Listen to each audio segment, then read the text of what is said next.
10 years have passed since alien monsters landed on the American-Mexican border, and now the monsters have spread around the Middle East in an area known as the Infected Zone.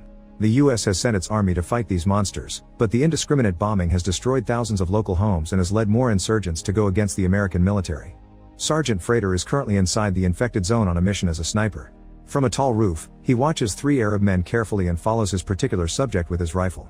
When the man approaches a Muslim woman carrying a child, Frater hesitates, but soon he recovers and quickly kills his subject with a shot. Then he quickly makes his escape, trying to go unnoticed by going through the busy market to reach his car. As he drives out of the city to return to the USA base, he watches the state of the land, where explosions and monster bodies have become part of the everyday landscape. Meanwhile in Detroit, a group of friends is spending time with their loved ones before they're sent back to the Middle East. Orphan Michael goes to pick up Frankie, the closest thing he has to a brother, only to find him getting busy with his girlfriend. Afterward the 2 of them plus Inklar go to the hospital, where Sean's wife is having a baby. The 4 of them grew up together and their friendship got stronger when they were placed in the same military unit. Sean's wife wants him to stay a little longer, but Sean needs a distraction before leaving to fight again, so the 4 guys spend their last civilian day together playing basketball, sharing a smoke, and watching a dogfight. It's an extra illegal dogfight because the dog is going against a baby monster, and although at first the dog seems to be winning, the monster soon retaliates and overpowers the dog, killing it. The dog's owner is so mad that he shoots the monster in return. The boys end their day at the bar followed by a party full of substances, girls, and general debauchery. The next day, the group makes it to the Middle East on choppers, which allows them to see how devastated the land is. The monsters are enormous and travel in groups, making for quite an intimidating view. As they make their way to the desert, the monsters notice the helicopters and try to grab them, but fortunately the pilot thinks fast and flies out of the way right before the area gets bombed. Afterward, the helicopters make it to the base. The soldiers meet Frater and Sergeant Forrest, who explains the current situation. Their primary objective isn't to eliminate the monsters, but to put a stop to the insurgent activity in the city. After a quick team exercise, the squad goes to patrol the city. The boys feel very tense when they take the streets, finding themselves surrounded by people who aren't fond of Americans. However, they start to relax when kids approach them with their curiosity, asking for pictures and making it easier to connect with the locals. Next, the team reaches what they believe to be a rebel stronghold, and they watch the place all day long looking for clues on the containers that leave in trucks every few hours. When night falls, they search the building, but they don't find any weapons or explosives. They do notice 3 giant monsters approaching, but before they can react, they bump into a farmer that hates the American military because they said they're here to improve the situation, but they actually make everything worse.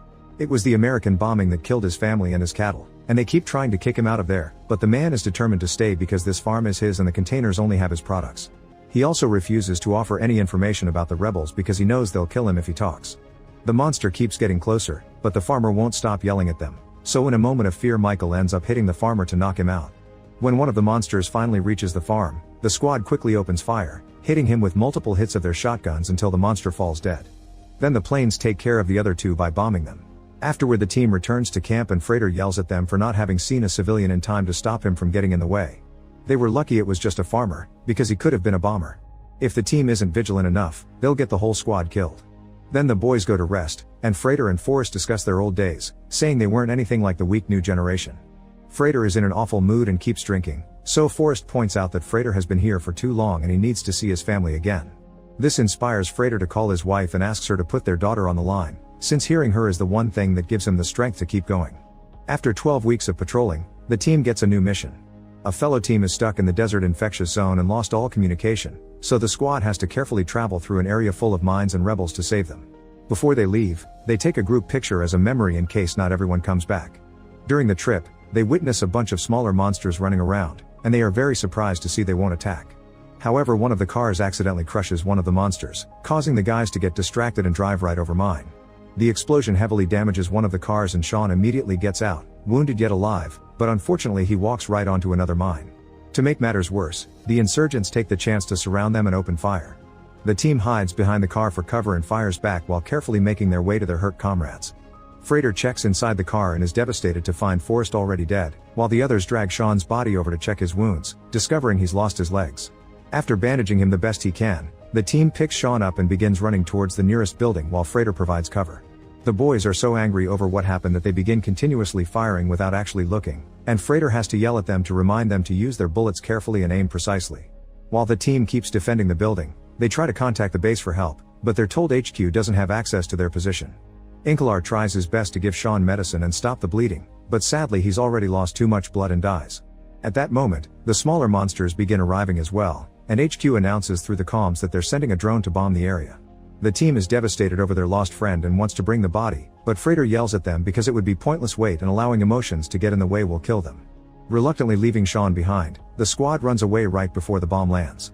After a few hours running through the desert, the team finds an abandoned building and confirms it's empty before stopping to rest.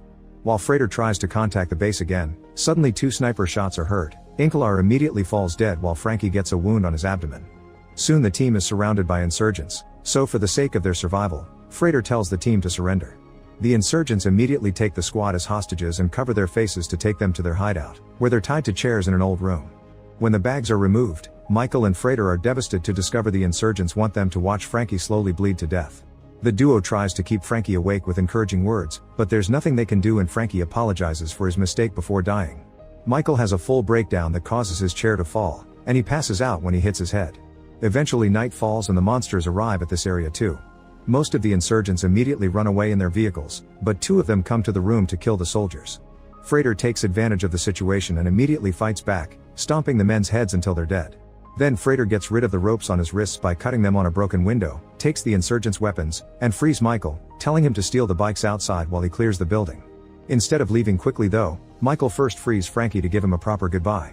Hungry for revenge, he looks around the building until he finds the insurgent leader and begins beating him furiously with an iron bar until he's dead. After stealing some weapons, Michael rushes outside and finds a huge monster destroying the power lines. Noises from inside the building indicate Freighter is fighting the insurgents, and Michael is so tired and traumatized by all this death that he covers his ears in denial as the monster begins hitting the building too. A few hours later, Michael and Freighter are crossing the desert on the bikes they stole from the insurgents. There comes a point where Michael can't keep going and stops in order to fall on the sand, but Freighter immediately tells him he's in shock and reminds him they need to complete the mission, otherwise all the deaths would be in vain. Eventually the bikes run out of fuel and the duo has to keep moving on foot. When they reach a rocky area, they find an abandoned railroad car and decide to spend the night inside. They share stories about their hometown and their families, and Freighter confesses that he's been in the army for so long that when he goes home his daughter doesn't recognize him. The next day, the duo keeps going and comes across a huge dead monster, whose tentacles are still twitching. Next to it there's a school bus that was destroyed by the bomb that killed the monster, and the duo is devastated to find a bunch of dead kids inside. While Freighter tries to find water or food, Michael realizes one of the kids is still alive and takes him out to try to help him. Freighter points out the kid is in pain and he won't survive the trip, so he tries to give him a merciful killing by covering his mouth and nose. However, the kid clings to Michael's hand, and Michael feels bad enough to make Freighter stop. At that moment, a group of locals approaches the area on horses. Freighter immediately takes his weapon out, but Michael hands the kid to a woman and surrenders. Grateful for having helped one of their people, the locals take the soldiers to their camp. After washing up in an oasis and watching the kid be given proper care, Freighter and Michael join the locals to share their food, their songs, and even a smoke.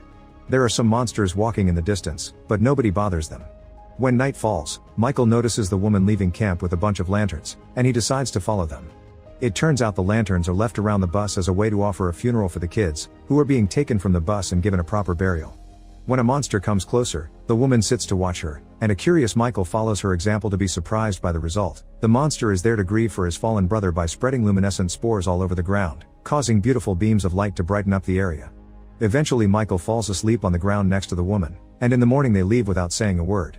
Meanwhile Freighter watches the kid they rescued and begins to lose his mind when he notices the kid is dying too, meaning their effort had been in vain. When Michael returns to camp, Freighter hits him for getting chummy with a girl while they should be concentrating on the mission. Then he drags him to see the boy's body as he reminds him they don't get to play hero or feel anything in war. Afterward the soldiers leave the camp to continue their mission. On their way out, they find a kid with a can in his hands, and the child opens it to reveal a tiny monster.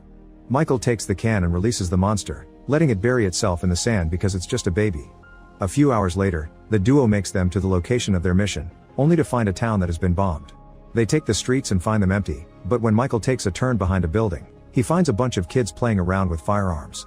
Freighter demands to know where they find those weapons, and the kids take him to a building where it's revealed that the team they were supposed to save is already dead.